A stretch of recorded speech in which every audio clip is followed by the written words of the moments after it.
Do you work for a company that wants to build the best software for your customer, even if that means that people have to find out they're wrong about some of their assumptions? Or are you leading a software team or company and you need to have the right attitude to make sure that people can learn with safety? We're going to talk about 7 key traits of leaders of software companies that learn right after this.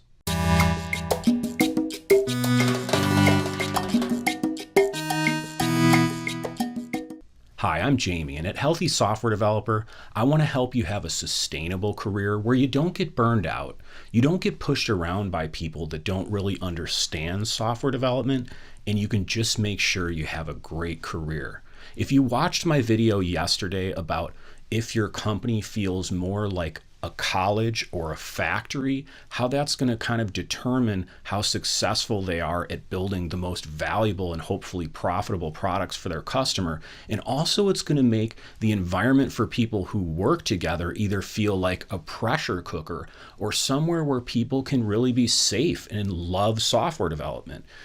To lead a team or a company that's going to deliver software with that kind of an attitude and mindset takes some really special leadership qualities. And they're really common things that you've probably heard about before, but they've kind of been lost, I think, in a lot of companies that sort of want to control things and try to predict the future. And so in this video, I'm going to share with you 7 key traits that I think if you are leading a software effort and you embrace these, or if you're working under a leader and they can demonstrate these, it's going to make it much more likely that you're going to be successful and there's going to be less pressure and more ability to just learn what the best product features are to build. The first trait is mercy. If people make a mistake, meaning something that they thought that they should do, it turns out was not a good idea, whether this was a software feature or an approach for the company,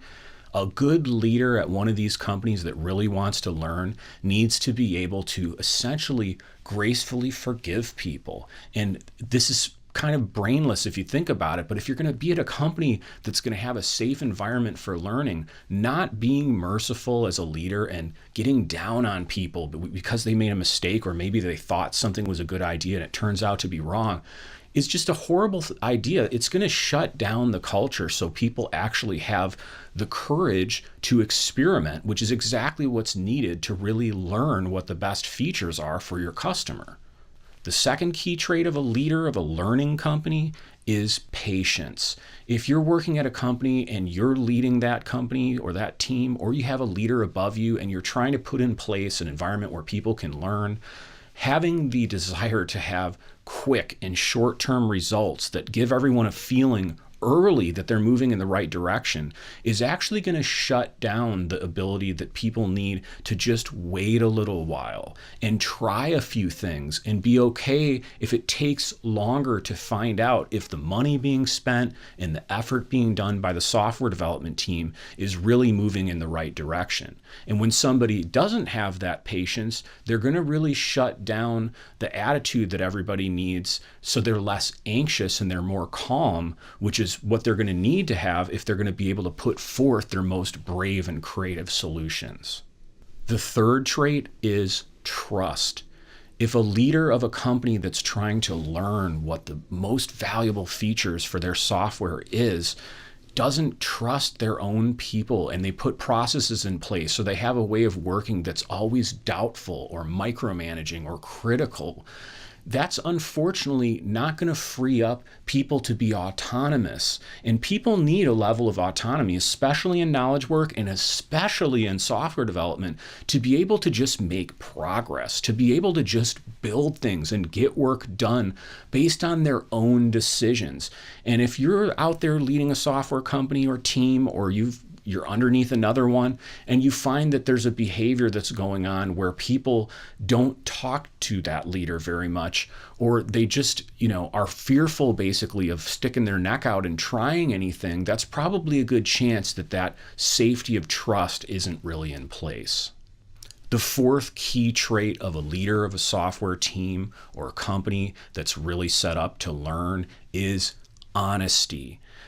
Everybody who's going to work on a software team, and I don't care how long you've been there or how difficult the political situation in the company is, needs to be radically transparent and honest with each other. And if they're merciful, which was my first key trait I talked about, a leader who demonstrates honesty like this is going to get honesty from his other team members or his other employees or his other subordinates, however the company is set up. So if you're on a team and you're leading a team or you're underneath a leader, whatever you can do to be as honest as possible when you both make mistakes, when you don't know something, that's going to really help people feel safe when they're working with you, that they can put forth ideas and they're not going to just be treated like they're not valuable ideas because everybody kind of acts like they already know everything. And that brings me to the fifth key trait of a leader of a team or a software company that's going to really innovate, really learn what their customers want and not try to predict it all up front. And that's humility. When we have an attitude that we know everything our customer wants, or we know everything that our employees need to do, or we know the perfect architecture of the software up front, really anything, we sort of shut down the ability for other people to raise their voice and have some ideas for different ways of doing things. And me having worked in this industry for so long and having worked with a lot of leaders as a consultant, I often see people, and I've fallen into this too, who have spent a long time gathering a body of knowledge around some aspect of software development, whether it's, the process like Scrum or Kanban,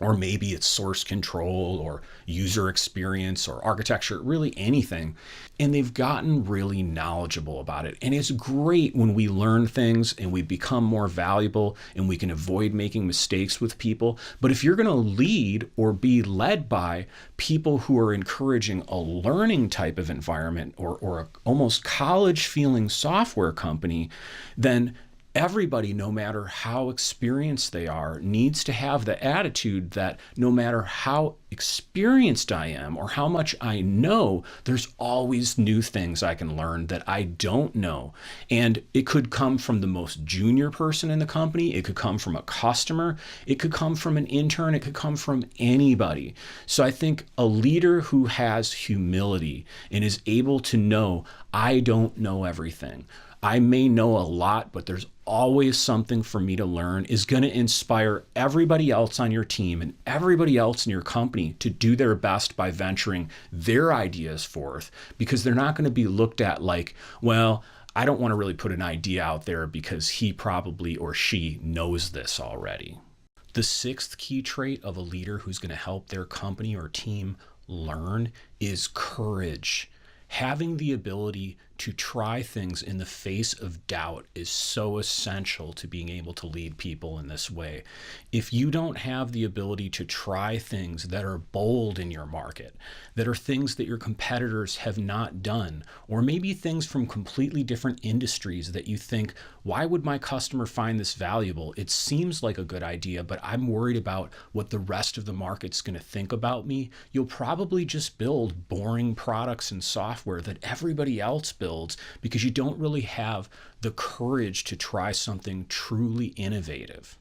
And the seventh key trait, which is so important, I think, if you are going to lead a team that's going to really try to learn or discover the best features for its market, or you're being led by someone and you want to evaluate, is this leader the right person for us to learn about our customers, is empathy. The ability to look outside yourself and try to put yourself in the shoes of another person that's very different from you and try to understand things from their perspective and have some compassion for them, whether it's personal struggles they're going through in their life, or it's maybe the work that they do is different than you and you can't fully identify with it, but you need to value that work even if you don't understand it. Having empathy is so critical because it allows people to have closer relationships. It allows them to open up to each other. And if people are going to be creative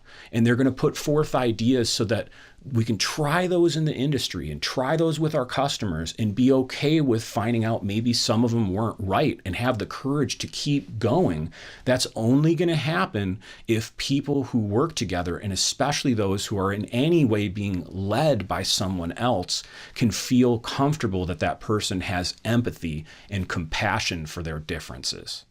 So are you at a company that's trying to lead people to learn more about their customers and predict the future less? Or maybe you're being called yourself to actually lead other people in this way? Leave me some comments below. If you're new to my YouTube channel, please subscribe and hit the bell icon. You'll actually be notified when I release new videos. And I'm also on 4 podcast networks if you'd rather listen to this: Google Play, Stitcher, iTunes, and SoundCloud. So until next time, thanks.